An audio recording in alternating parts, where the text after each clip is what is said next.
This episode gives an overview of the policy levers that exist to transition to a net zero future. We will cover, number 1, carbon pricing, which includes carbon tax, carbon fee and dividend, cap and trade, and social cost of carbon. We'll also touch on regulation and codes, financial disclosures, subsidies for renewables, and direct investment. Of all these policy levers, the latest IPCC special report states that a carbon price, specifically, is necessary to keep warming to 1.5 degrees Celsius. So in this episode, we'll focus on the carbon pricing strategies, but we'll get to some of the others in more depth in later episodes. So what can carbon pricing mean? Well, let's start with a carbon tax. A carbon tax is a direct, explicit price on carbon. The amount of the tax might be arrived at through an analysis of the impacts of each ton of carbon dioxide equivalent emitted, similarly to the calculation of the social cost of carbon.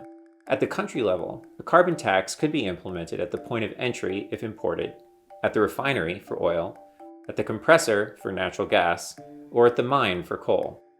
We spoke with Dr. Daniel Richter, Vice President of Government Affairs at the Citizens Climate Lobby about carbon pricing.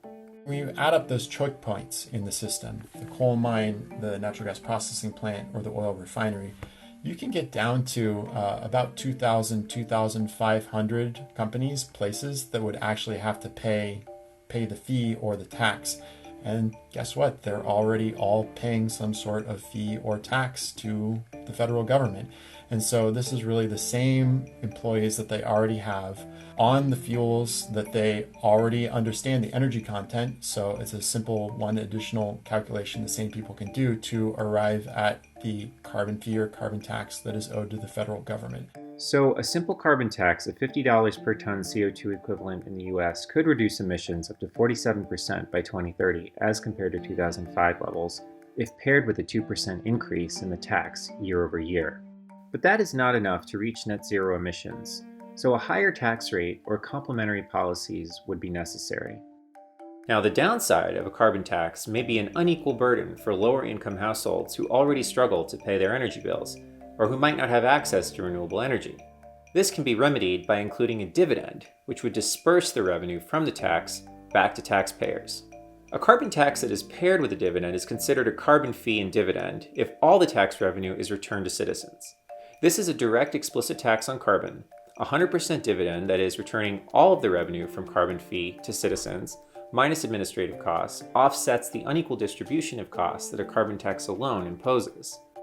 In addition, studies demonstrate that a steadily increasing carbon fee and 100% dividend policy would significantly reduce greenhouse gas emissions while stimulating job growth and preventing hundreds of thousands of deaths from air pollutants. A cap and trade system sets a cap on the amount of emissions that can be emitted in total within a country or sector, and then allows entities to trade emissions credits.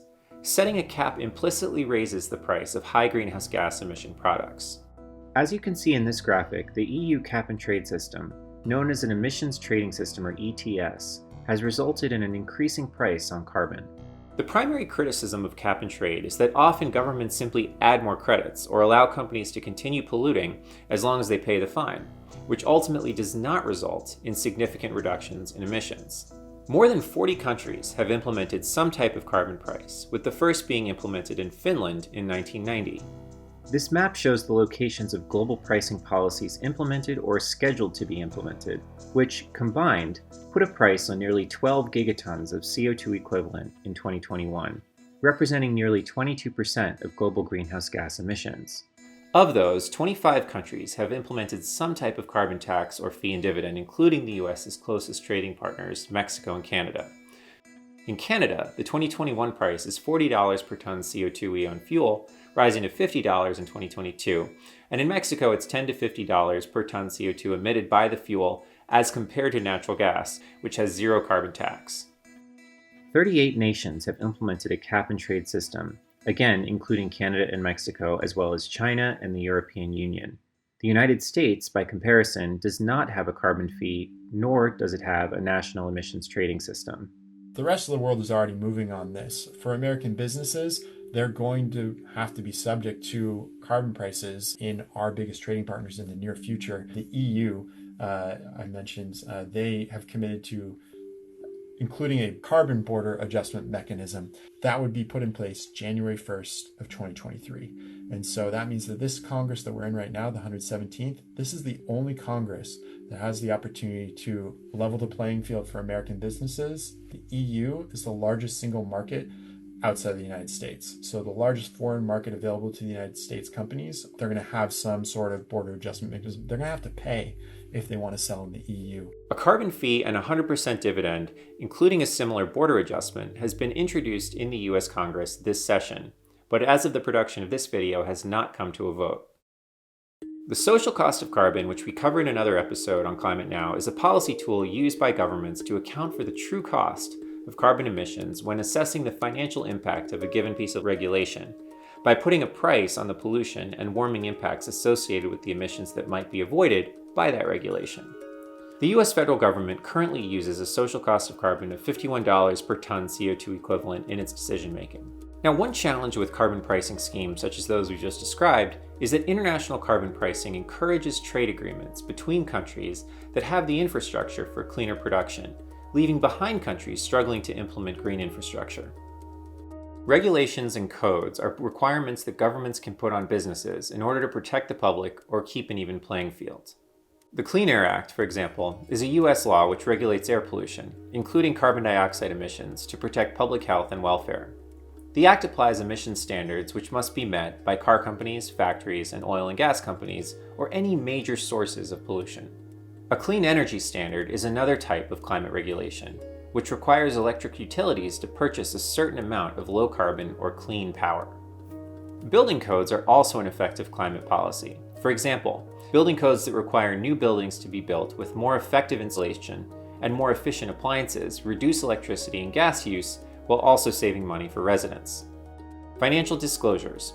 In 2021, New Zealand became the first country to introduce a law that will require banks, insurers, and investment managers to report the impacts of climate change on their business.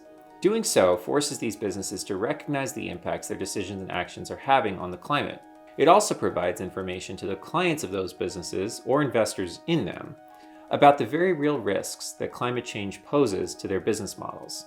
In the US, the Greenhouse Gas Reporting Program, GHGRP, which has been in effect since 2009, requires reporting of greenhouse gas emissions from large sources in the United States. Parties subject to the rule include suppliers of fossil fuels or industrial greenhouse gases, manufacturers of vehicles and engines, and facilities that emit 25,000 metric tons or more per year of greenhouse gases. Subsidies enable newer and potentially more expensive, at least initially, technologies to have an equal playing field in the market and start to scale. They encourage specific technologies or economic sectors to grow. This graph from the Energy Information Administration shows how the US has subsidized fossil fuels, nuclear, renewable, and other sources of energy. These subsidies have encouraged development of renewable energy supply. Subsidies might be provided to individuals or businesses as a tax credit, such as an electric vehicle subsidy, or as a rebate, for instance when buying energy efficiency appliances. Like subsidies, direct investment encourages a specific technology or industry. Governments give grants or financial support to research and development programs that might increase efficiency and technologies that might have a harder time finding funding through traditional investment mechanisms. The EU, for instance, is investing in hydrogen development in an effort to support future energy storage infrastructure. Policy will play a very powerful role in the transition to a net zero world.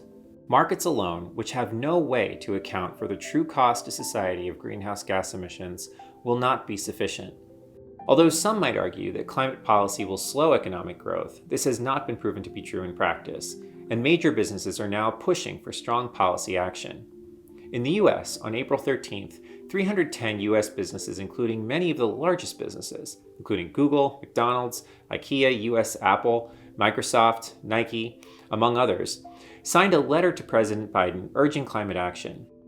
The US and countries around the world have set emissions reduction commitments in line with the Paris Agreement, and they will only be achieved if supported by policy. We'll go into more detail on some of those policies in future episodes. Meanwhile, listen to our podcast with Dr. Danny Richter on our website at climatenow.com. Thank you and hope to see you next time.